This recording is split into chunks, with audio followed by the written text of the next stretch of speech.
ধন্যবাদ সকলকে। আমি আপনাদের সঙ্গে ইউসুফ আরিন্দা। আমাদের এই যে মহান ভারতবর্ষ, এই মহান ভারতবর্ষে একসময় কিন্তু ব্রিটিশরা রাজত্ব করেছে। যখন এই ভারতবর্ষে ব্রিটিশরা রাজত্ব করত, তখন ব্রিটিশরা চেয়েছিল ভারতীয় যে যুব সমাজ, এই যুব সমাজকে ধ্বংস করতে হবে। এই যুব সমাজকে ব্রিটিশদের গোলামে পরিণত করতে হবে। এই যুব সমাজের মেরুদণ্ডকে ভেঙে ফেলতে হবে।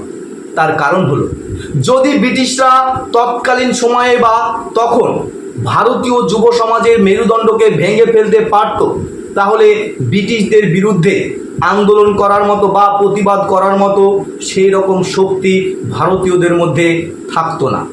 কিন্তু তৎকালীন সময়ে ব্রিটিশরা ভারতীয় যে যুব সমাজ, সেই যুব সমাজের মেরুদণ্ডকে ভাঙতে পারেনি।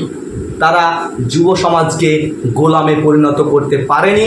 তার কারণ হলো, তৎকালীন সময়ের কিছু আদর্শবান নেতা ভারতীয় যুব সমাজকে সঠিক পথে পরিচালনা করেছিল। এই যুব সমাজই পরবর্তী সময়ে ব্রিটিশদের বিরুদ্ধে রুখে দাঁড়িয়েছিল, ব্রিটিশদের বিরুদ্ধে আওয়াজ তুলেছিল, ব্রিটিশদের বিরুদ্ধে বিভিন্ন আন্দোলন গড়ে তুলেছিল। তারপরেই কিন্তু ব্রিটিশদের হাত থেকে এই ভারতবর্ষকে ছিনিয়ে নিয়েছিল। তাই ব্রিটিশদের হাত থেকে ভারতবর্ষকে স্বাধীন করার পেছনে কিন্তু যুব সমাজের ভূমিকা অত্যন্ত গুরুত্বপূর্ণ। ঠিক সেই রকম বর্তমান ভারতবর্ষের বিভিন্ন রাজনৈতিক মহলে বা বিভিন্ন রাজনৈতিক দলের কিছু অসাধু নেতা, তারা নিজ স্বার্থের জন্য এই যুব সমাজকে কিন্তু ধ্বংস করার চেষ্টা করছে। এই যুব সমাজকে কিন্তু গোলামে পরিণত করার চেষ্টা করছে। এই যুব সমাজের মেরুদণ্ডকে ভেঙে ফেলার চেষ্টা করছে। আর এই যুব সমাজকে গোলামে পরিণত করার জন্য তাদের মূল দুটো হাতিয়ার কিন্তু তারা প্রয়োগ করছে বা ব্যবহার করছে। তার সঙ্গে কিন্তু একটা বোনাস হাতিয়ারও পেয়ে যাচ্ছে। প্রথম তাদের মূল হাতিয়ার হলো নেশা। এই যুব সমাজকে ধ্বংস করার জন্য বিভিন্ন অসাধু নেতারা যুব সমাজকে নেশাগ্রস্ত করে তুলছে। যদি এই যুব সমাজকে নেশাগ্রস্ত করে তোলা যায়, তাহলে এই অসাধু নেতাদের কিন্তু দুটো ফায়দা হচ্ছে, অর্থাৎ এক ঢিলে দুটো পাখি মারা যাচ্ছে। কি?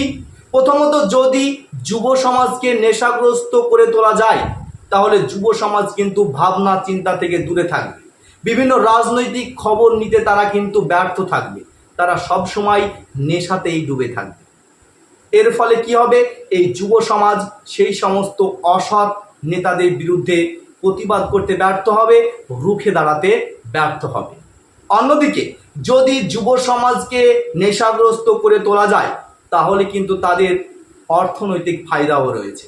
এই সমস্ত যে মাদকদ্রব্য বিক্রি করে কিন্তু এই সমস্ত অসাধু নেতাদের একটা ইনকামও চলে আসছে।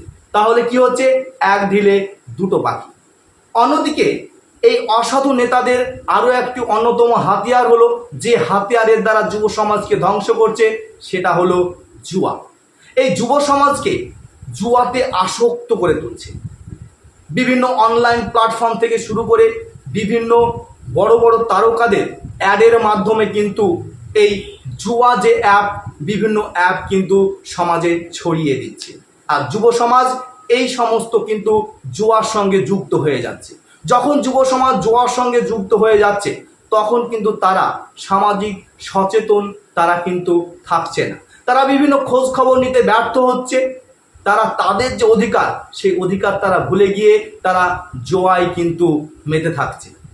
এখানেও কিন্তু অসৎ রাজনৈতিক নেতাদের দুটো ফায়দা। একদিকে যুব সমাজকে ব্যস্ত করে রাখা জুয়ায়, অন্যদিকে এই সমস্ত যে অনলাইন জুয়ার অ্যাপ রয়েছে বা বিভিন্ন প্ল্যাটফর্ম রয়েছে, এ থেকে কিন্তু প্রচুর পরিমাণে তারা কিন্তু ইনকাম করছে। আর এই যে যুব সমাজকে নেশা এবং জুয়া, এই দুটো যে মূল হাতিয়ারে যুক্ত করে তাদেরকে যে ফাঁদে ফেলে তাদের ধ্বংস করছে, এর ফলে কিন্তু তারা একটা বোনাস হাতিয়ারও পেয়ে যাচ্ছে। সেই বোনাস হাতিয়ারটা কি? যদি যুব সমাজ নেশা এবং জুয়ায় আসক্ত হয়ে যায়, তাহলে কিন্তু তারা অর্থনৈতিক দিক থেকে কিন্তু দুর্বল হয়ে পড়বে। আর এই অর্থনৈতিক দিক থেকে যখন দুর্বল হয়ে পড়বে, তখন অসৎ যে রাজনৈতিক নেতা রয়েছে তারা কিন্তু এর ফায়দা তুলবে। ভোটের সময় তাদেরকে টাকা দিয়ে কিনতে পারবে এবং তাদেরকে বিভিন্ন অসামাজিক কাজে যুক্ত করতে পারবে। আর যখনই এই সমস্ত যুব সমাজকে অসামাজিক কাজের সঙ্গে যুক্ত করতে পারবে, তখন কিন্তু এই যুব সমাজ বিভিন্ন মানে তাদের যে ফাঁদে, এই ফাঁদে পড়ে কিন্তু তারা বিভিন্ন কেসের সঙ্গে জড়িত হয়ে যাবে। যদি যুব সমাজ বিভিন্ন অসামাজিক বা বিভিন্ন খারাপ কাজের সঙ্গে যুক্ত হয়ে যায়, তাহলে নিশ্চয়ই তাদের কিন্তু বিভিন্ন এফআইআর বা বিভিন্ন কেস কিন্তু জমা পড়বে তাদের নামে।